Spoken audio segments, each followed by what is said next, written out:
La matinale de Radio Classique avec Charles Bonner. Il est 7h45. Bonjour Lucas Aubin. Bonjour Charles. L'écho du monde sur Radio Classique. Nous partons ce matin pour l'Ukraine pour tenter, je dis bien tenter, de comprendre où en sont les négociations de paix alors que les réunions et les rencontres se multiplient.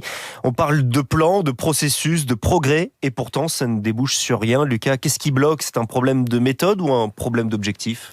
Alors les deux, mon capitaine, mais bien sûr c'est d'abord un problème d'objectif. Le cadre discuté côté américain et ukrainien en fait part d'une logique simple: obtenir un cessez-le-feu, figer la ligne de front et enfin sécuriser l'Ukraine avec des garanties de sécurité. En fait, Poutine, par opposition, lui, ne raisonne pas en gel du conflit. Il veut un résultat politique conforme à ses buts de guerre. Et en fait, Poutine veut quoi ? Il veut trois choses: les territoires annexés à l'Est, la neutralisation de l'Ukraine et une architecture de sécurité pour la Russie, qui suppose à minima un retrait de l'influence militaire occidentale dans la région. Résultat, on négocie sur des mots identiques, paix, sécurité, garantie, mais sur des réalités opposées. Et quand le point de départ est jugé inacceptable, on ne peut même pas entrer dans la phase des concessions puisque le processus est bloqué à la base. Vous dites inacceptable, pourtant il y a eu des contacts en Russie, à Moscou début décembre. Pourquoi ça n'a pas enclenché une dynamique ?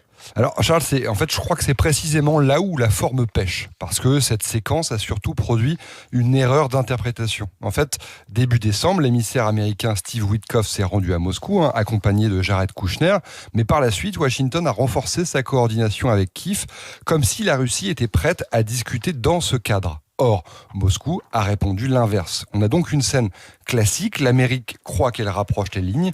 La Russie se sent écartée et croit qu'on tente de lui imposer une sortie de guerre à sens unique. Trump a bien essayé d'appeler Poutine juste avant son rendez-vous avec Zelensky, mais ça n'a pas suffi. Et dans ces conditions, les progrès, entre guillemets, restent des mots et pas une réalité diplomatique. Alors venons-en à l'actualité. L'attaque supposée, c'est ce que dit la présidence russe, une attaque de drone visant une résidence de Vladimir Poutine en Russie.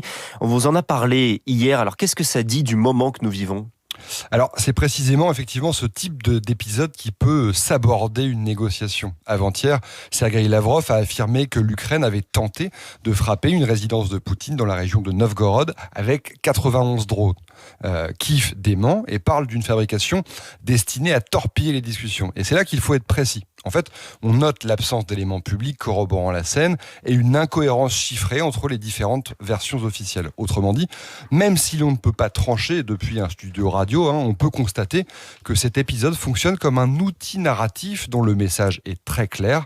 Regardez, on nous attaque, donc nous durcissons notre position. Vous parlez d'un outil narratif, vous insinuez donc une tactique de désinformation à la Poutine. Concrètement, ça servirait à quoi ?